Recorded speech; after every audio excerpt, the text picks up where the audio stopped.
फणस आणलाय आणि फणस कापतोय. तर हे फणस कच्चं आहे का काय काय माहिती बाई. कच्चं आहे का रे? थोडंसं कच्चं निघालेलं आहे असं वाटतंय. जास्त तर हे फणस कापायचं एक टेक्निक असतं बरं का. हा हे बघू हे रेडी केलंय हे फणस ठेवायला. आणि आपण आता विचारूयात. फणस कसं कापताय तुम्ही? फणस कापायची वेगवेगळी प्रक्रिया असते. हा पण मी आता तुम्हाला दाखवतोय.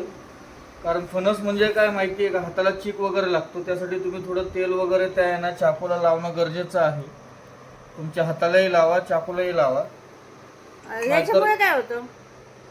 तो चीक वगैरे जो असतो ना हा. तो आपल्या हाताला लागत नाही. त्याच्यानंतर मग ते चीक वगैरे जर हाताला लागला तर काढणं सुद्धा खूप मुश्किल होऊन जातं आपलं. आणि अच्छा. मेन म्हणजे तेल जर लावलं ना तर चाकू असा पटकन फणस कापून घेतो. अच्छा. बाकी काही नाही. ते म्हणतात ना खूप चिकट असतं फणस कापायला. हो. आता तुम्ही बघताय मी तेल लावलेलं आहे. नीट खाऊ शकतो. अच्छा.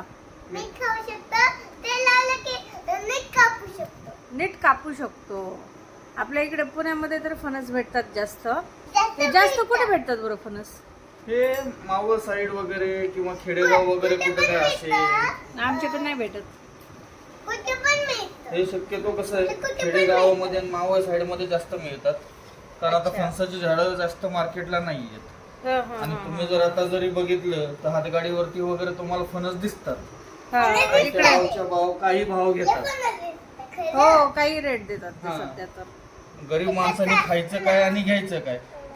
त्यापेक्षा माझं तरी म्हणणं आहे की तुम्ही 100-200 रुपये खर्च करा, पण पूर्ण एक फणस घेऊन या. म्हणजे तुमची अच्छा.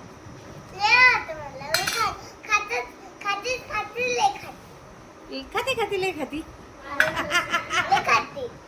फणस आवडतं. माझ्या घरात सगळ्यांना आवडतं, लय आवडतं.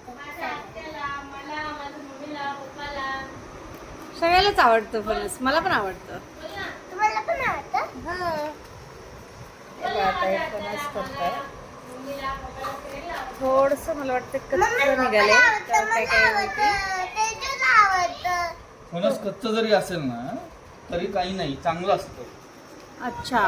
फणसची भाजी वगैरे पण करतात ना? हो, कच्चं फणस असेल तर फणसाची भाजी पण होते. तर तुम्हाला काय काय असे याचे ना बऱ्याच जणांना तर खूप जणांना फणसाचे काही काही पदार्थ माहिती असतील ते आम्हाला सांगा, कसे पदार्थ बनवतात ते.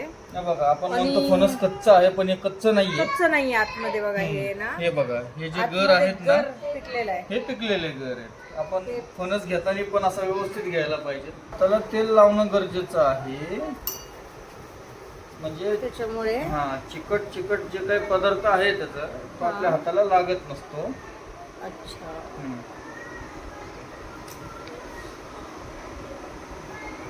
तर खाण्याची पण मजा काहीतरी वेगळीच आहे. हो.